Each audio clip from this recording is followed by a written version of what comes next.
Watch this.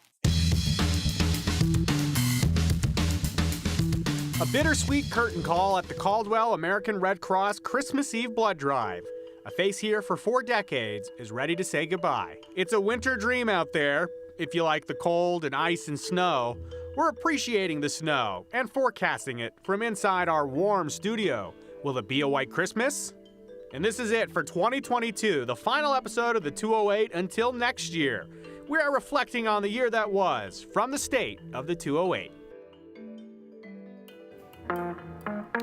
Well, thanks for joining us here on this final episode of the 208 for the year. We got the fire warming up behind me. I hope you and your family are locked in for a great holiday weekend. And of course, the holidays, they're full of traditions, often with family and the people you care about most. But this tradition, it's for complete strangers. It's the Caldwell American Red Cross Christmas Eve blood drive, and it happens every year, and it's extremely successful. They meet or beat their needed goal year in and year out. Well, how do they do it? Well, the same woman who's organized this drive, she's done it for 4 decades, but today is her very last day. Carol Munn hangs it up in a bittersweet curtain call. Andrew Bartline shows us the story.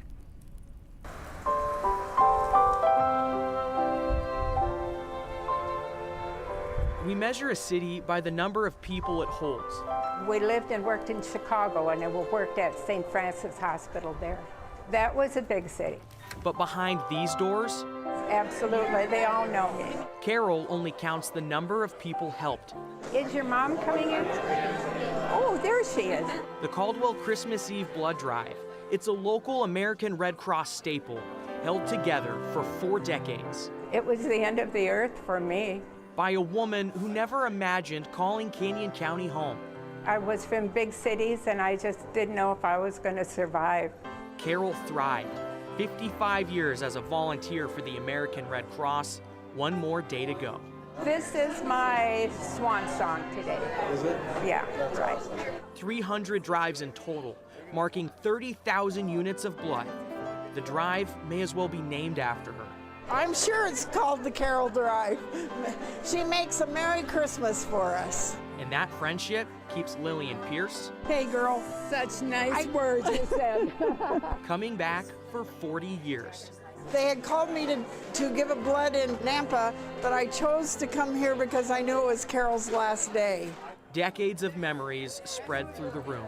Thank you for all your service here. Well, thank you. This is kind of a sweet and sour day. The staff thinks so too. I always plan to be here. It's my favorite blood drive of the whole year. Why? It's just so much fun. Everybody's in a good mood. Everybody's happy. Carol's obviously amazing. We love her so much. Sorry. She's just dedicated her whole life to this, and it's just so fun to work with her and be with her. Because if 1 unit of blood can save up to 3 people, Carol's impacted 90,000 people's lives. Which, to think about that, that's amazing. I mean, that's the entire city of Nampa. It's not Chicago. Time flies when you're having fun. I can't believe it's been 55 years. But Carol knows she's right at home. People are wonderful. It's just wonderful. I just love to come and see everyone has a smile on their face, and those that are able to donate. And of course, all the many, many patients that are being helped.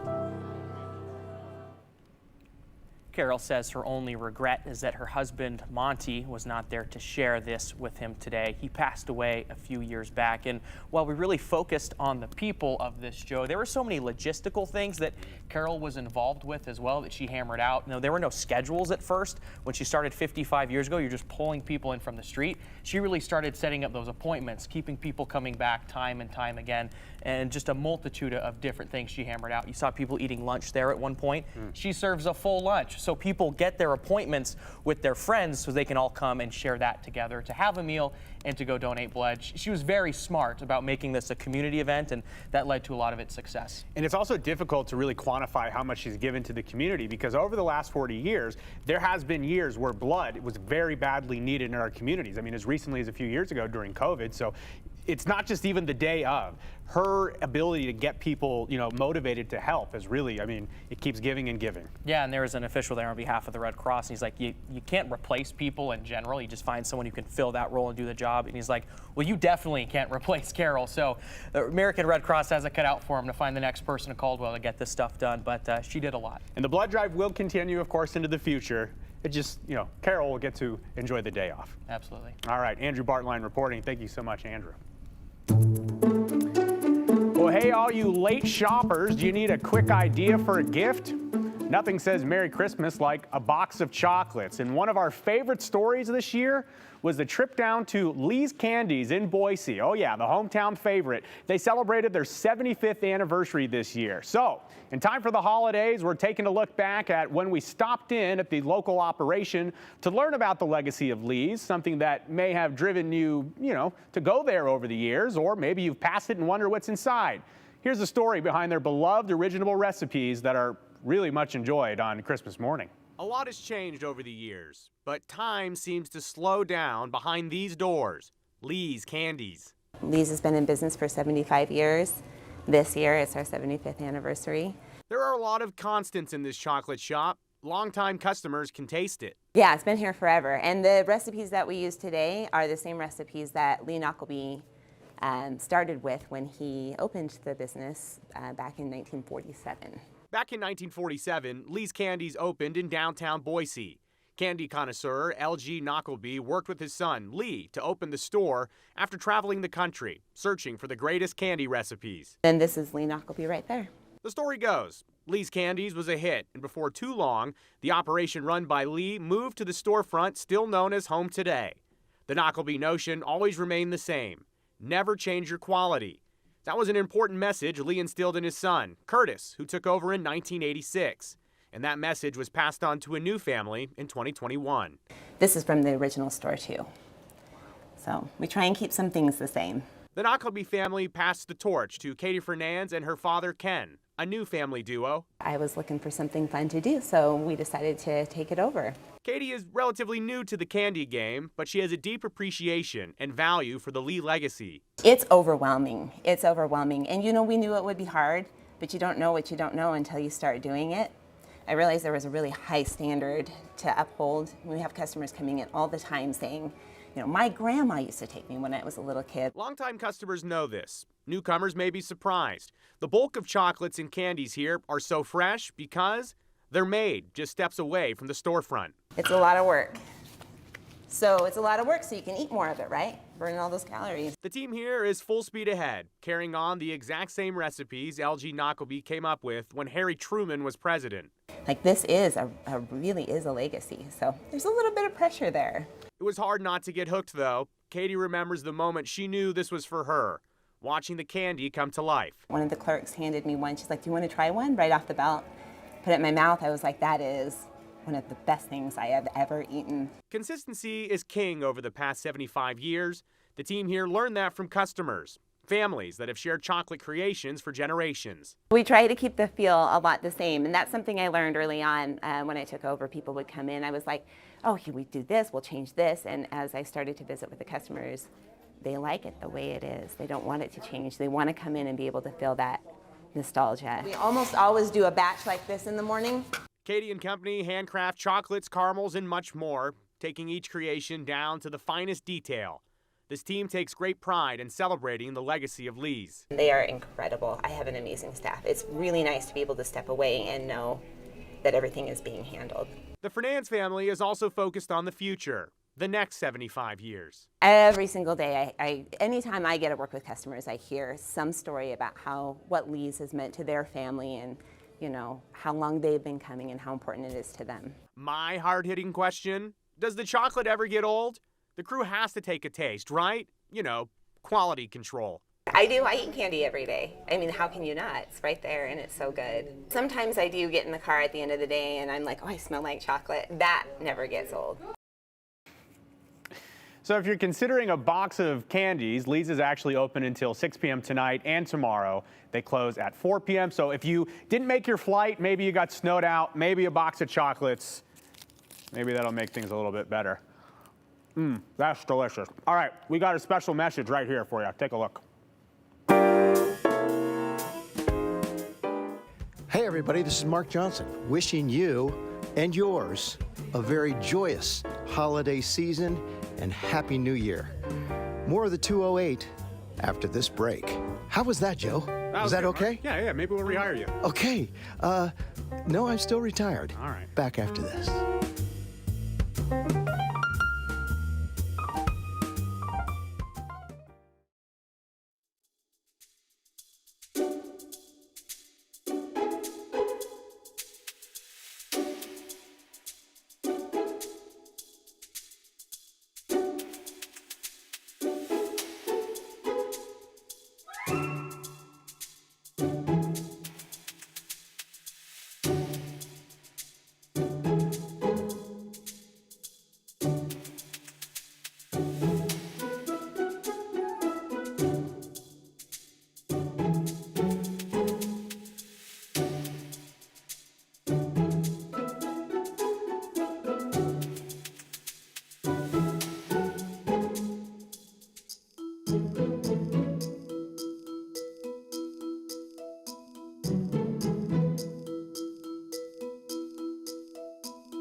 Well, if you're getting ready to travel, you better be patient because the weather is frightful this Christmas Eve. And our meteorologist, Sophia Bliss, is here tracking all the wild weather. I'm curious, is this like NFL Sunday for meteorologists where you're just watching live cameras from around the country? I feel like I've seen so many different crazy videos of blizzard conditions, rapid changing cold. It definitely feels like the Super Bowl just watching how this all evolves. I mean, this is an event where it's once in a generation with some of these cold temperatures. So it's a pretty big deal. And a lot of these areas are still seeing very cold temperatures. Denver's back below 0 right now. -10 in Bismarck, and this is just air temperature. This is not even what it feels like with the wind chill. But you can see we were tracking that Arctic air, and it was kind of confined to the central part of the U.S. Now that air has continued to make its way eastward, where now portions of the East Coast are start to see that front come through. Some of those areas today, by the way, were under flash freeze conditions, which means they were going from above freezing to below freezing within 2 hours. So if there was any water on the roadway, imagine it just freezing right away. So because we're seeing such cold air and such busy weather conditions with that, almost 2/3 of the U.S. are under some kind of winter weather alert right now, and you can just see how expansive that is, and it includes much of the East Coast. So thankfully for us, you can see in our corner of the U.S., it is a little bit on the less busy side, but we do still have a winter weather advisory in place, and that's because of the snow that we've been seeing throughout the day today. We're going to expect to continue to see snow move into our area. I expect that moisture to start to move in back in the evening hours, maybe around 8 o'clock or so on these western edges, but then it will continue to make its way inland, and we continue to expect that snow overnight into the early morning hours of Saturday. Saturday's moisture is kind of bookended, so that it's going to be in the very early morning hours of Saturday and then again in the evening. So this is what we're expecting for Saturday evening. You can see more snow for some of those mountain areas, and then we may start to see part of a wintry mix as we go into the later part of Saturday. And one thing that I will be watching with that is the chance for freezing rain in some of these areas where we're seeing on the western edge of the state where we could see colder temperatures. So right now we still have cold temperatures at the surface. That Arctic air is really stubborn to move sometimes. It takes a lot to really work its way out of the atmosphere because the cold air is more dense, so it sits closer to the surface. So since we've got temperatures below freezing at the surface, it's going to be really close, but we could see some of that freezing rain develop with the melting layer in the upper atmosphere and then below freezing temperatures at the surface. So that's what we'll be watching for the western edge of Idaho and then also the eastern edge of Oregon. But you can see some of those temperatures are a little bit warmer as we go south, so we may not see some of that, maybe a little bit closer to Mountain Home as well. But then after that, In the overnight hours of Sunday, we do look to see that clear a little bit, and then temperatures are expected to rise as we go into the later part of the day, and then we'll be seeing more warming ahead. Joe? All right, well, we'll see that warming when it gets here. Remains cold for now. Good thing we have a fire, though, right? Well, as you know, the song goes, you know, Dasher and Dancer and Prancer and Vixen, but odds are you don't know every reindeer by their proper names anyways. 19 years ago, a Boise woman decided to take up a cause to make sure you, I, and everybody else got the names right. So, naturally, John Miller packed up his sleigh to get to the bottom of Donner versus Donder.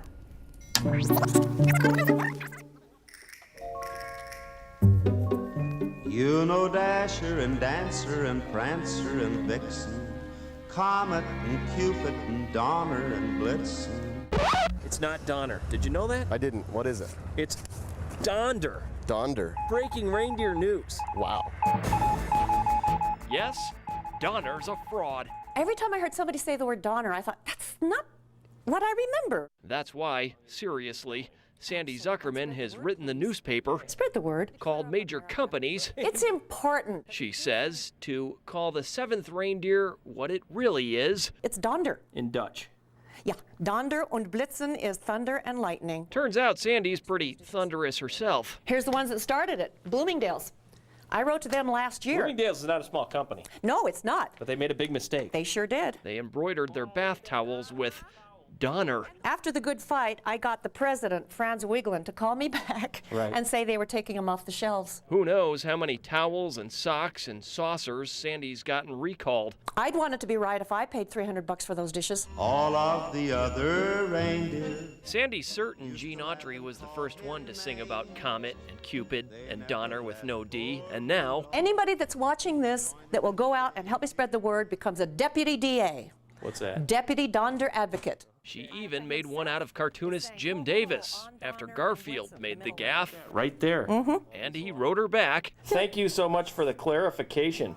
You're even clearing up the comic strips. I'm trying to clear up America. One reindeer at a time. John Miller, Idaho's News Channel 7. You'll go down in history. Who knows?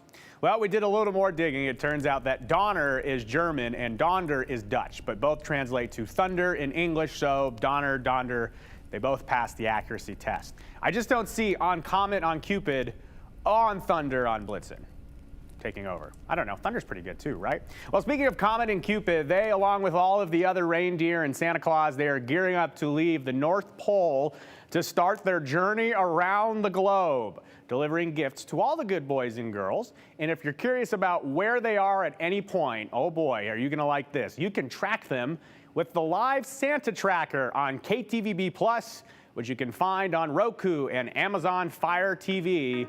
Oh boy, he's gearing up. What do you think tonight's like for Santa Claus? Hope he doesn't get stressed out. We'll be back after this.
As the year comes to a close, we're looking back at stories we touched on here on the 208. And on Fridays, we like to hit the streets to see what people are feeling at the end of their week. We've called it Feel Good Friday. So this final Friday of the 208 this year, we hark back to what people were feeling heading into the weekends and what they're thankful for all throughout 2022. Tell us your good news. Check, check. 1, 2, 1, 2. Oh, yeah. Whoa. Some good news is that. Why is it furry? It's a wind mic. It's a wind mic? Like that, just speak into it.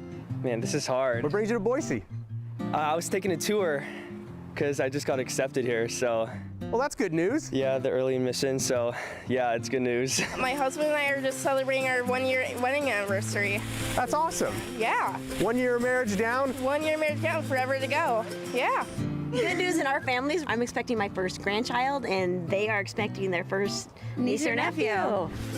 My good news is that I will be getting married in a couple days, and in a week, and I'll be moving to Florida. Big Parents Weekend. She's a sophomore. I'm very proud of her, and I'm very happy to be here. It's been a long time. Is it nice to see Mom this weekend? Oh, yeah. What are you guys thankful for this year? I'm thankful for my family. I'm thankful for my car that I got given to me, so. Well, I gotta ask, what's it like being twins? I mean, aside from the glasses, I mean, it looks the same. Yeah, well, it's cool.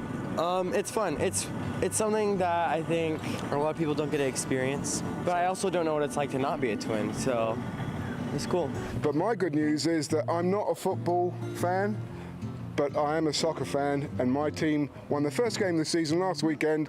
West Ham United beat Wolves 2-0. Yes. There we go. I just got accepted into my study abroad program in Australia for January of 2023. So have you ever been to Australia before? I've never been out of the country, so it's my first time. Tell me your good news. We're in Boise for the first time. It's a beautiful day for a wedding. Can it be any better than this great town? My first name's Ken, and I'm thankful for my family and friends, being blessed, living in this wonderful country and this beautiful city. I just had some really yummy pizza, and now I have eclairs. So a beautiful family weekend in Boise? It is. It is, and everybody here is so nice, and I know that's the Boise way. It is. We're enjoying and it. you say Boise right. I thought it was Boise. No, I got Boise. schooled on the airplane. Yeah. I'm thankful for AJ. She's been my best friend for like 8 years, and I love her very much. I was gonna say you too. Oh man, my good news is I get to spend the day with my kids today and get to run around, have some fun. So it's a good Friday, some good news. Beautiful day, man. It's a beautiful day. It really is. Well, I've been deployed for the holidays before, and the year before that I was in basic training, so this is like kind of the first year that I've actually gotten to like, I don't know, be home for it and kind of enjoy it, so it's great. Well, good luck. Thank you. All right.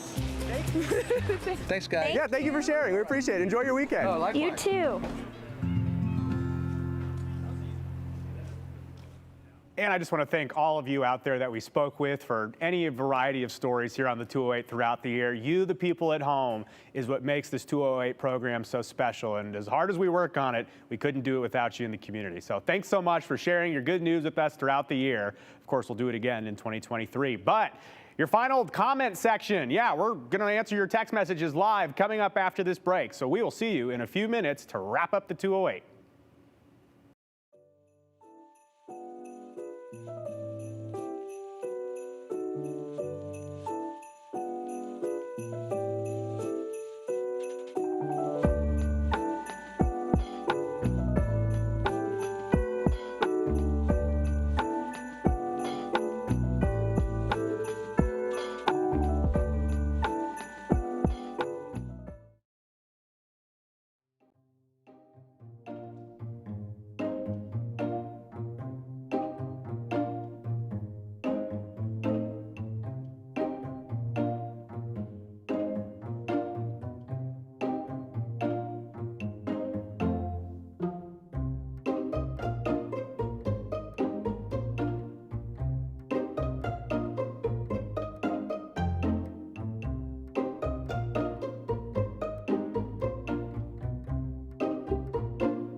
Well, here we are, friends, the final segment of the 208 for the year. We are going to be off all of next week to reset and refresh. Some of us will still be on Channel 7, but 208 is going to take next week off, so we'll see you in 2023. For now, though, final comments of the year. Here we are. This person sent us a cat looking up into the light. I think the caption was, on a gloomy day, sometimes you need some light therapy. Boy, oh boy, did Garfield the cat over here, definitely not their name, but they got some light therapy.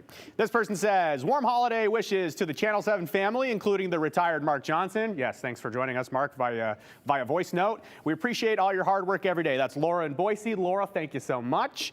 This person says, happy holidays to all the staff at KTVB and the 208. Appreciate all your hard work that inspires and educates us. Thank you. That's Ron from the 208. Thank you. This person says, could I dare you to shave off your mustache? You could not dare, well, you could dare me to do it, but I'm probably not going to do it. Only way to find out is to tune in next year. The 208 returns in January.